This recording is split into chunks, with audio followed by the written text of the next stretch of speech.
Եվրասիական 25 երկրների խորհրդարանների ղեկավարները Սեուլում համաձայնել են խորացնել միջխորհրդարանական կապերն ու զարգացնել գործակցությունը։ Հայաստանի օրենսդիր մարմնի ղեկավարն ընդգծել է Եվրասիական տարածաշրջանում տնտեսական մեծ ներուժն օգտագործելու կարևորությունը, սակայն նշել է նաև, որ տնտեսական գործակցությունը զարգանում է անվտանգ միջավայրում, իսկ վեր տարածաշրջանում Արցախյան կարգավորումը մնում է կարևորագույն խնդիրներից մեկը։ Агрессия против Арцаха в апреле прошлого года Անցյալ տարվա ապրիլին Ադրբեջանի ագրեսիան Արցախի նկատմամբ եւս մեկ անգամ ապացուցեց, որ ինքնորոշման իրավունքի իրացումն այլ ընտրանք չունի։ Հայաստանն ու Լեռնային Ղարաբաղը ԵԱՀԿ Մինսկի խմբի համանախագահների հետ միասին մշտապես հանդես են եկել հակամարտության խաղաղ կարգավորման ուղղությամբ։ Օգտվելով առիթից ես կոչով դիմում եմ իմ գործընկերոջը Ադրբեջանի խորհրդարանի խոսնակին նպաստելու խնդրի խաղաղ կարգավորմանը։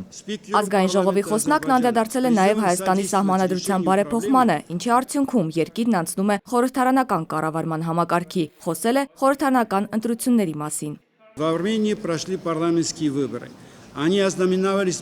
Դրանք ուշագրավ էին միջազգային դիտորդների աննախադեպ քանակով, որոնք հայտարարել են, որ ընտրություններն անցել են լավ կազմակերպված, պահպանվել են հիմնարար ազատությունները եւ այդ ընտրությունների արդյունքները արտացոլում են ժողովրդի կամքը։ Արա Բաբլոյանը Սեուլում հանդիպել է իր հարավկորեացի գործընկերոջ հետ։ Նա ընդգծել է, որ Կորեայի Հանրապետությունը Հայաստանի կարևոր գործընկերներից մեկն է եւ որ 25-ամյա դիվանագիտական գործակցության ամրապնդման գործում կարևոր դեր կարող է ունենալ Երևանում Կորեայի ռեզիդենտ դեսպանության բացումը։ Կանե Ղազարյան, ժամը լրատվական։